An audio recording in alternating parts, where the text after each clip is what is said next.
Election declare झाले रे मित्रांनो. 23 डिसेंबर पासून तर 31 डिसेंबर पर्यंत फॉर्म भरायची वेळ आहे. एखादा महानगरपालिकेची चपराशीची ड्युटी जरी निघते ना, तर आपल्यासारखे जे एवढे बेरोजगार लोक आहे ना, तिथं फॉर्म भरतात. तर त्याचा खर्च ना 3-4-5 हजारापर्यंत चालला जाते. फॉर्म भरणे, डीडी, अमका ढमका जे पण काही आहे. त्याच्यानंतर पण त्याचा रिझल्ट लागते का नाही लागत याची काही गॅरंटी नाही राहत. तर मी म्हणून राहिलो की नागपूरचे जेवढे पण बेरोजगार आहे, ज्यांचे ग्रॅज्युएशन कंप्लीट झालेलं आहे, जे रोडावर ठेला लावतात, जे अन्य अजून काही काम करतात, त्यांना त्यांच्या हिशोबाने ड्युटी नाही भेटली आहे. महानगरपालिकेचे इलेक्शनचे फॉर्म भरा. 5-5.5 हजार रुपये खर्च येते फक्त. तुम्ही चपराशाच्या ड्युटीची फॉर्म भरता ना, त्याला पण तेवढाच खर्च येते, त्याचा रिझल्ट नाही लागत. तर याचे फॉर्म भरा तुम्ही. सगळे जण भरा. नागपूरचे जेवढे पण असणार ना तेवढे जण आपल्या आपल्या एरियातून इलेक्शनचे फॉर्म भरा. अपक्ष भरा, काही पण करा, स्वातंत्र्य भरा. कोणती पार्टी भेटत असेल तिकीट देत नाही ठीक आहे, नाही तर स्वातंत्र्य भरा. जास्त खर्च नाही, 5-5.5 हजार रुपये येते. एखादा आपल्या घराजवळ जो गणपती बसते ना, तो पण कोणी आपल्या खिशातल्या पैशानं नाही बसवत, वर्गणी मागूनच बसवते, वर्गणी मागूनच महाप्रसाद करते. ठीक आहे ना. तसंच तुम्ही पण इलेक्शन लढा. अरे लढा तर सही.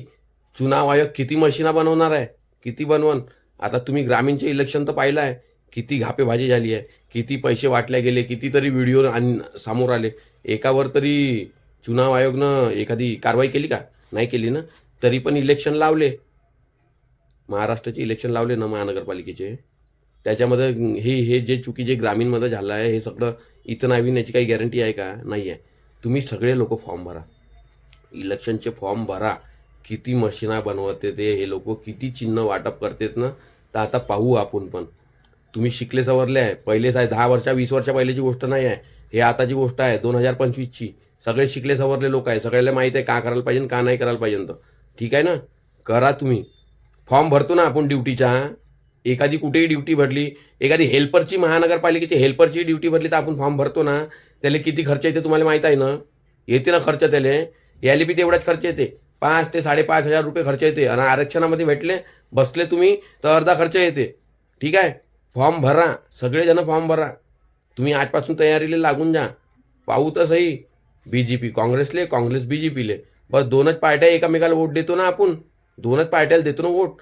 तुम्ही व्हा अपक्ष निवडून. ज्याची किस्मत चांगली असेल तो निवडून येईल.